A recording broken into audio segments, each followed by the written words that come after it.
আসসালামু আলাইকুম সবাইকে। আহট পর্বের ১৪ নম্বর পর্বে আপনাদের স্বাগতম। আজকে ১৪ নম্বর পর্বে আমরা জানব এক্সপ্লোশন পার্ট 3 অন্বিতার চূড়ান্ত প্রতিশোধ সম্পর্কে। আগুনের আওয়াজ, একজন নিরপরাধ নারীর মৃত্যু, তার আত্মার চিৎকার আর শেষ না হওয়া প্রতিশোধের গল্প। আজ আমরা দেখব আহট সিরিজের সবচেয়ে গা শিউরে ওঠা পর্ব এক্সপ্লোশন পার্ট 3 অর্থাৎ আহট ১৪ নম্বর পর্ব, যেখানে অন্বিতার আত্মা ফিরে এসেছে আরও ভয়ঙ্কর হয়ে চূড়ান্ত প্রতিশোধ নিতে।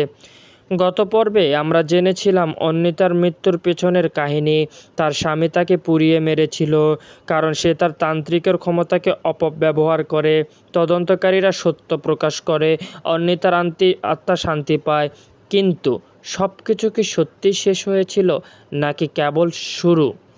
সত্য প্রকাশের ২ দিন পর আবার একটি বিস্ফোরণ ঘটে, এবার স্থানীয় মন্দিরে, যেখানে অন্বিতার মৃত্যুর পরে তার স্বামী নিয়মিত যেত ক্ষমা চাওয়ার অভিনয় করতে।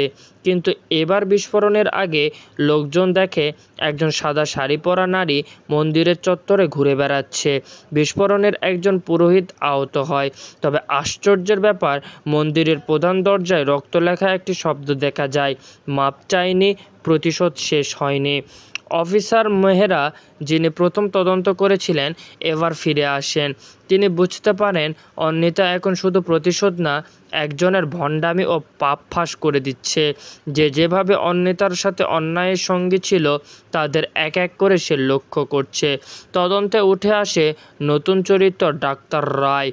তিনি অন্বিতার মৃত্যুকে দুর্ঘটনা বলে চালিয়ে দিয়েছিলেন টাকার বিনিময়ে। তিনি এখন বৃদ্ধ, কিন্তু ভয় পাচ্ছেন অদ্ভুত স্বপ্নে। সাদা শাড়ি পরা এক নারী রোজ তাকে বলে, তুমি মিথ্যে বলেছিলে, তুমি বিচার থামিয়েছিলে। এক রাতে সে নিজের চেম্বারে মারা যায়, কিন্তু তার মৃত্যু অস্বাভাবিক। তার শরীর আগুনে ঝলসে গেলেও ভেতরের ঘরের কোনো আগুনের প্রমাণ পায়নি। সে কাগজের অন্বিতার মৃত্যু দুর্ঘটনা বলে লিখেছিল, সেটি তার গলার মধ্যে গুজে রাখা ছিল। ঘরের দেওয়ালে রক্তে লেখা, তুমি তো সত্য লুকিয়েছিলে, আমি নয়। এই ঘটনার পর স্থানীয়রা মিডিয়াতে শুরু করে উত্তাল প্রতিবেদন, আত্মার প্রতিশোধ নাকি নতুন ষড়যন্ত্র। কিন্তু যারা আগে থেকে জানতো অন্বিতার কাহিনী, তারা নিশ্চিত এটা আত্মার ক্রোধ। অন্বিতার আত্মা এখন শুধু তার জন্য নয়, সব পাপীকে শাস্তি দেওয়ার জন্য ফিরেছে। অফিসার মেহরা সাহস করে আবার সেই বাড়িতে যান যেখানে অন্বিতা মারা গিয়েছিল। সে বাড়ি এখন পরিত্যক্ত, দরজা খুলতেই বাতাস ভারী হয়ে ওঠে। দেওয়ালে আগুনের ছাপ, ছাদ থেকে পানি পড়ছে, আর হঠাৎ ঘড়ির কাঁটা থেমে যায়। তিনি একা বাড়িতে থাকে এবং ঢুকে পড়েন। একটি আয়না হঠাৎ করে নিঃশব্দভাবে চলতে থাকে, তার প্রতিচ্ছবি, রক্তাক্ত চোখে আগুন আর ঠোঁটে এক চাপা হাসি নিয়ে বলে, তুমি সৎ ছিলে, তাই তোমার উপর কোনো রাগ নেই, কিন্তু আমি এসেছি শেষ কাজটি শেষ করতে।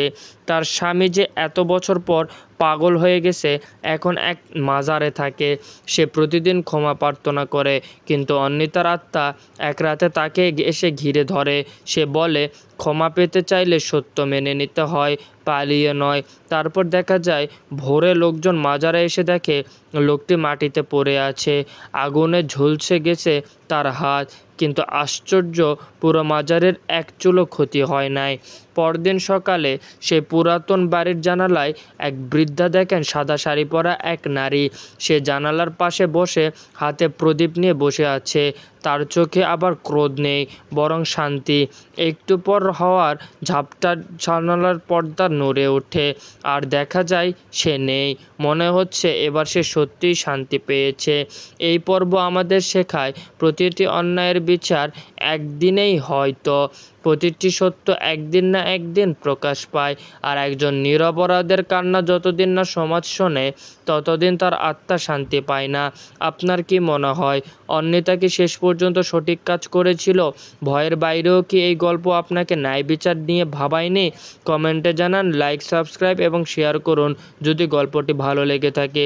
সকলেই ভালো থাকবেন, সুস্থ থাকবেন। আল্লাহ হাফেজ।